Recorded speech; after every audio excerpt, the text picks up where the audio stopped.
Here on Locked On Dolphins. Today is Monday, August 8th, 2022. We got to talk about Miami Dolphins training camp observations that were made. Spent a week down there. We also had practice yesterday with some highlights, some big plays in the passing game to get into. So we're going to talk about big picture scope, look at this Dolphins roster after my week at 2022 Miami Dolphins training camp. You are Locked On Dolphins, your daily Miami Dolphins podcast, part of the Locked On Podcast Network, your team every day.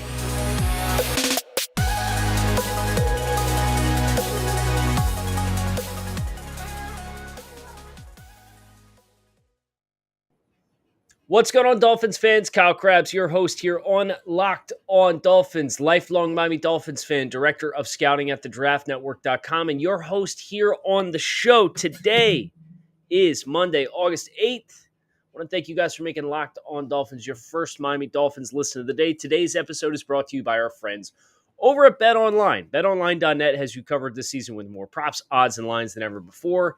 BetOnline, where the game starts. So I think the first thing that I want to do here is kind of let you guys know, obviously, if you're watching on the YouTube channel, Locked On Dolphins, check it out. Hit subscribe if you haven't already. No judgment. I'm back home, right? I'm in the home office. I got all the Dolphins stuff up on the walls as compared to whatever was going on in that Airbnb with the little Beetle car painting or whatever it was. It's good to be home. But of course, the Dolphins had perhaps their most electric practice to this point in the public eye the day I left. The big plays in practice on Sunday, yesterday, were certainly the buzz on social media. And I'm going to try my best to, courtesy of those of you who are breaking the rules and recording some clips of practice, despite very clear signage and making sure you get it in your video, to get the signage that says no recording and you're still recording.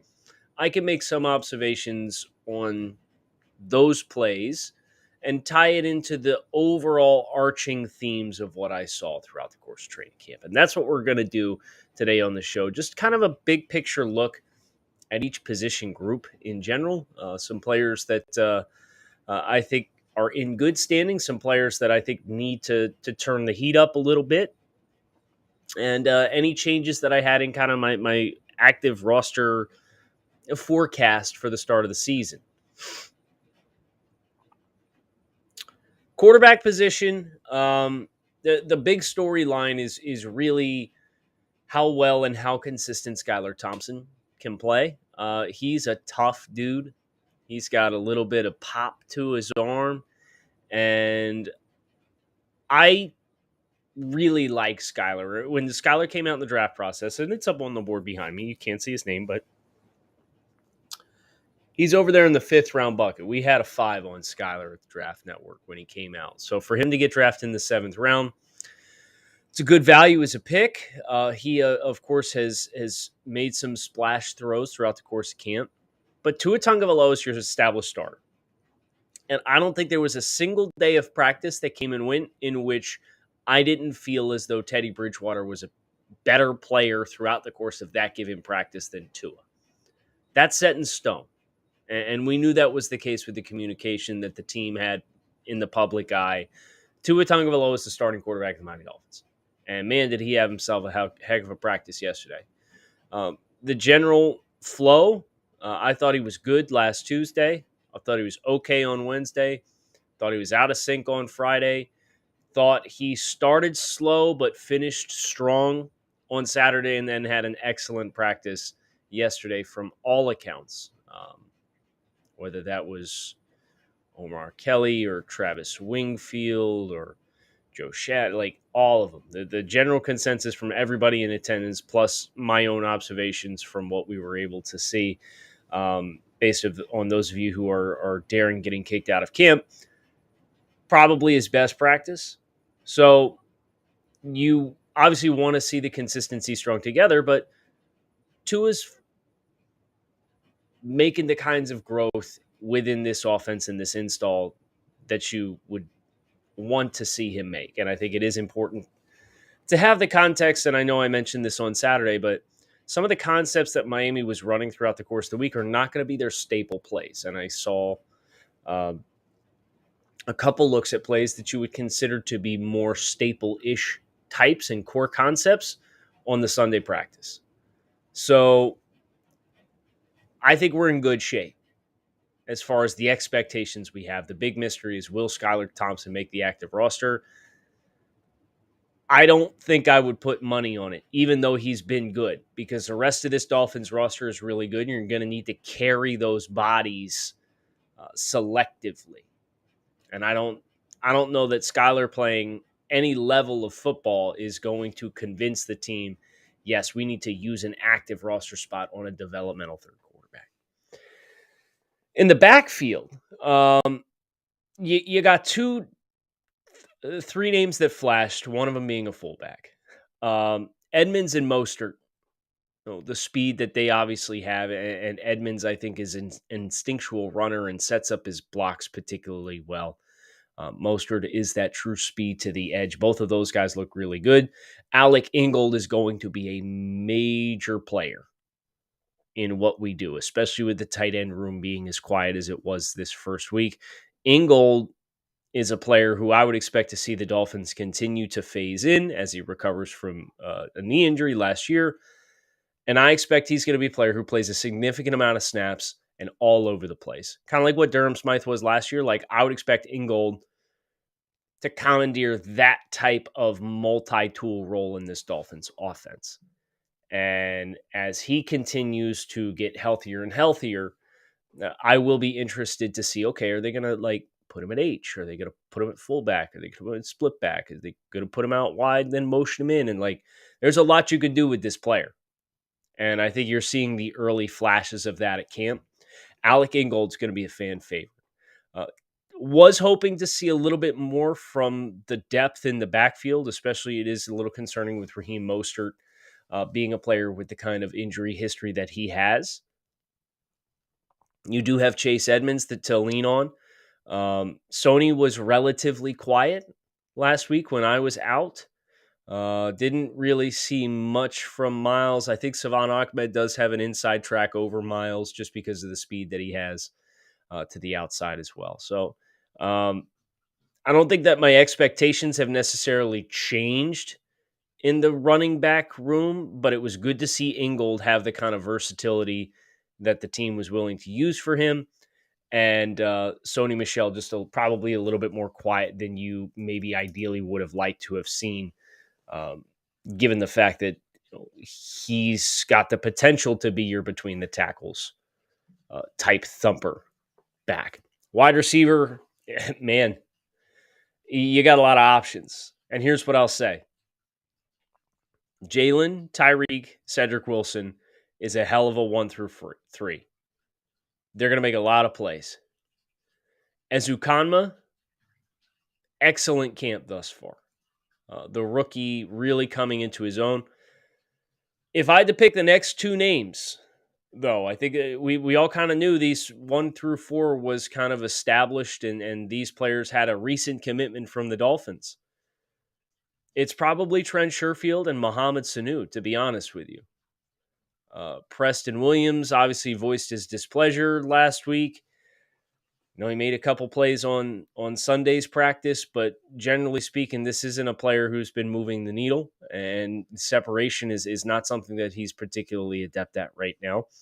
And Lynn Bowden Jr. has been quiet too. So I know there's some buzz about Braylon Sanders as a UDFA. He dropped the ball on Saturday, I think it was. That would have been a touchdown from Teddy. It was a really good ball. It was in the blitz period. I just think a UDFA has too much stacked against him versus Sherfield's special teams prowess and Sanu's experience in this system. So if I were to give you 1 through 6, it would be Sherfield and Sanu right now. And that's not set in stone. That could very easily change. But that's kind of where my mindset is at wide receiver, just kind of watching practice over the course of the past week. week. Man, a week. Before we go any further, got to tell you guys about our friends over at Dave. Level with me. We've all been in these shoes.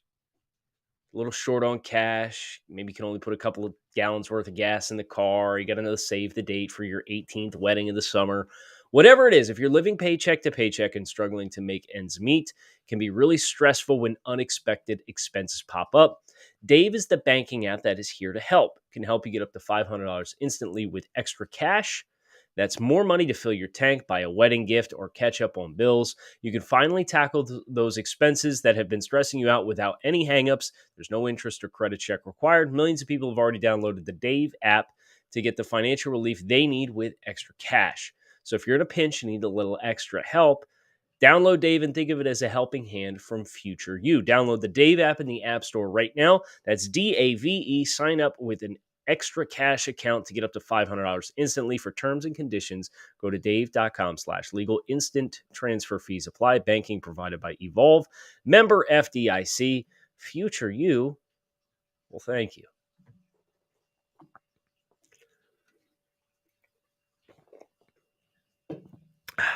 The tight end room was quiet. Surprisingly quiet last week. I don't think it's a reason to panic, but I know Mike Gesicki and the mentality he is bringing to the position is a major shift in gears.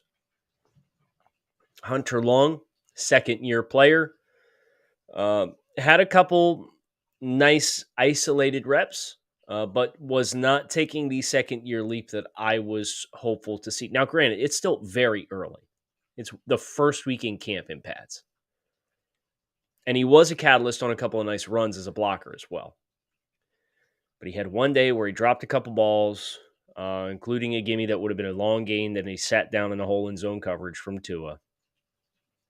I know I saw one practice clip from Sunday in which Javon Holland was glued on his shoulder and broke up a pass on a route as well. I think that's something with Hunter we probably need to remember is this is not necessarily a man coverage beater as a player. He's not as dynamic of an athlete as Mike in straight lines, and he's certainly not as dynamic or fluid as some of the higher level upper echelon, the Darren Wallers and Kyle Pitts of the world. That's not his game, right? He is going to have to be somebody who is consistent with holes in zone coverage and underneath and turning upfield and making some catches underneath when you're rolling the pocket. Like those are the kinds of things that Hunter's going to have to do. I will say Ethan Carter popped to me a few times. UDFA Tanner Carter made a couple big plays, but he was a former wide receiver from Idaho State. He's pretty raw, and my expectation is that's a perfect practice squad stash type guy just because what he can be in 2 years, who knows? But right now, certainly too raw to make the roster. I would say you're four. If you're going to run with four tight ends, it's Gesicki, Smythe, Long, and Ethan Carter at this point in time. Shaheen seems to be somebody who needs to turn up the heat if he's going to end up transitioning with this team to this new system. But that remains to be seen. On the offensive line, continuing our work through here, our two mystery players, Liam Eichenberg and Austin Jackson, had some bright moments throughout the course of camp. The first week in camp with me in attendance. First week in pads in camp. The swing tackle position was not glaringly alarming, and whether that was Greg Little or Larnell Coleman, it wasn't a liability when Teron Armstead was getting his load management type opportunities to sit off on the side and make sure that he's prepped for week one, which is the most important thing. Do I feel good about that spot? No, not necessarily. I think there is a domino that could fall here that could give you the insurance that maybe you'd like to have at offensive tackle. And that's what happens if Michael Dieter returns from his lower body injury and you put him at center and then you move Connor Williams back to guard because of the inconsistencies with some of the snaps. I'm back on this train. And then all of a sudden, Liam Eichenberg or Austin Jackson is freed up to be the swing tackle. If you've got either Eichenberg or Austin at swing tackle, then I would feel better about that level of depth to play offensive tackle and get you out of a game. Now, if Teron Armstead misses an extended period of time, yeah, you're not going to feel good about it, but you're not going to feel good about whoever you have in there behind Teron Armstead regardless if Teron Armstead misses an extended period amount of time. And hopefully we get a full season of Teron Armstead. But you'd still need someone else inside at center. And I know the Dolphins, it was reported yesterday, worked out a couple of low-end centers on Sunday. Not anybody that would move the needle for me personally. So the big mystery right now, it's Austin seems pretty set at right tackle. It's if your domino effect moves Connor Williams back out to left guard, how does that change the dynamics on the line? But they've been pretty consistent as far as who is getting looks where. And I think that's a good thing to continue to establish chemistry with the front and everybody kind of understanding the range and mobility of the players that are going to be playing next to them. But Miami's offensive line is much further ahead than what it was last year. And I think that's something that I should acknowledge first and foremost. The line had a lot of bright moments throughout the course of camp to create movement. And I thought the pocket protection, when they're in their blitz period, yes, they're going to be -1 in protection. Yes, there were some breakdowns. I think Miami has a lot of talent on the defensive line. And that's not to say the offensive line was perfect, right? But I was excited leaving camp for where the floor was of the offensive line versus what it was last year, in which everyone was 2 yards into the back of your offensive lineman, and that was it. So that's the offensive side of the ball. I took my time on offense. Obviously, there's a lot more observations to be made on the offensive side of the ball with all the questions and all the changes. Defensively, things are much more status quo.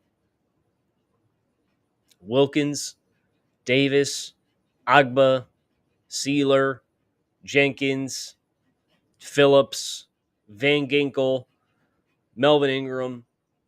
This is one of the best front sevens. This is one of the best defensive fronts in the NFL.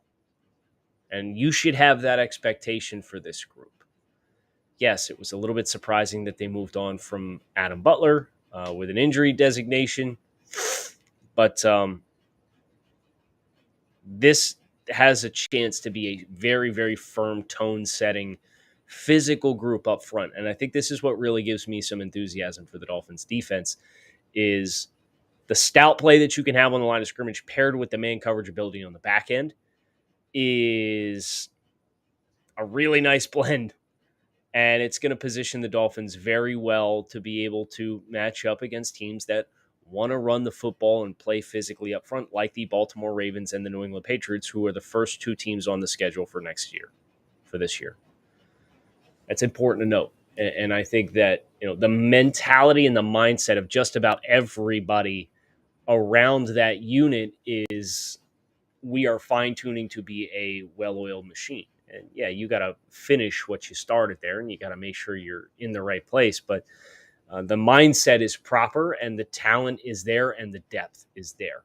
And that was very apparent. You thought that coming into camp. I didn't see anything to tell me that otherwise. If anything, I might be even more excited from seeing how good Melvin Ingram looks in the select moments in which he's been given the opportunity to compete, and how good Jalen Phillips has looked at times. Plus, Christian Wilkins has been totally dominant, obviously, wore the orange jersey twice.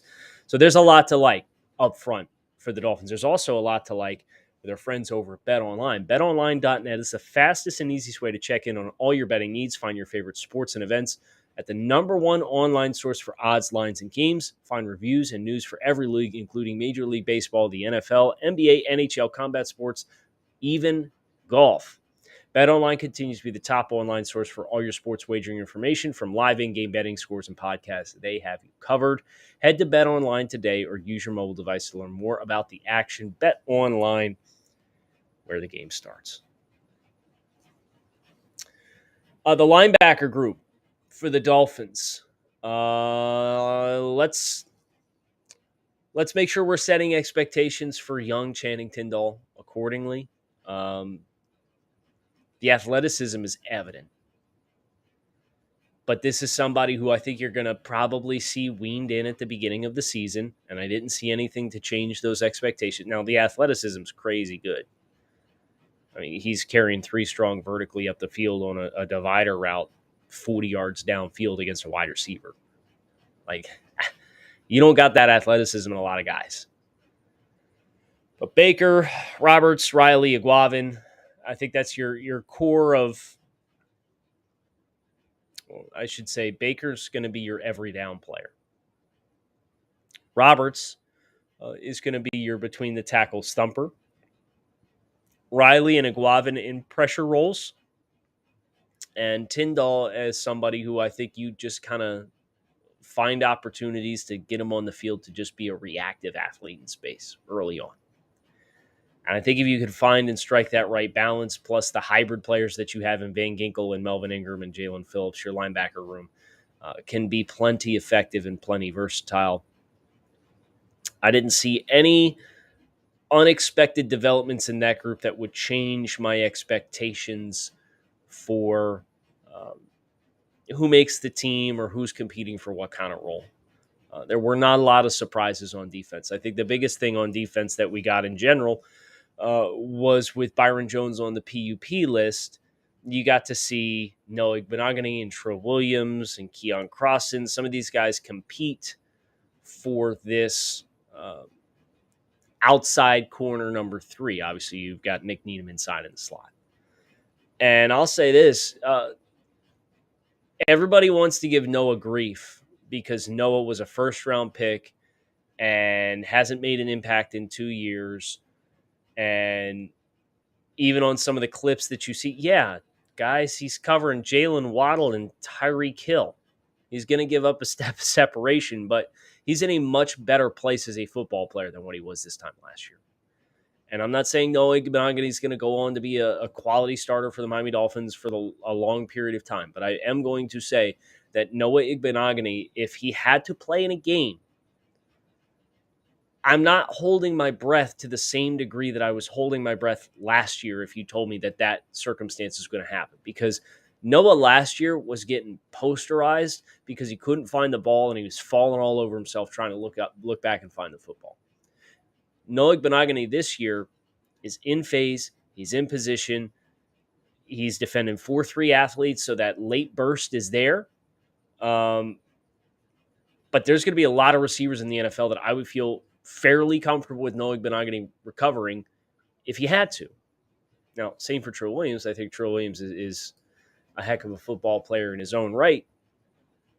And to have that kind of size, fluidity, athleticism in a couple of guys as your depth players is really good. So then you can play matchups if you want to, and if that means you got to move Nick around and you got to move Xavier around and play matchups, you can do that.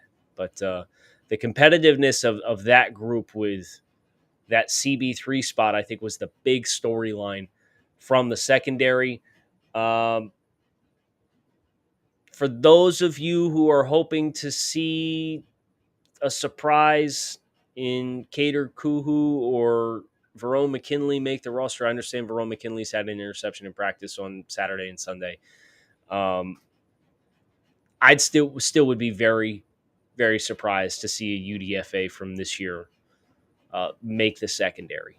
I just think there's too many names. There's too many quality players. You would have to have some significant injuries hit that group between now and cut downs, in my mind, to have a player like Verone make the roster. And then my final observation is this, as far as the roster goes. Jason Sanders, from everything that we saw, and it was very selective, right, was money. And that was obviously a big storyline for the Dolphins last year, was Jason Sanders having some inconsistencies with the kicking game. They did a drill where he would hit a kick, they'd back up X number of yards, he'd hit another kick, they'd back up X number of yards, yada, yada, yada. Like, he hit the post that divides the upright. Okay, not the actual upright, but behind the upright. So you go through the upright, there's a post that's for like a camera or a light. I'm not sure exactly what it is. I didn't pay that close attention to the actual fixture at the top of the pole.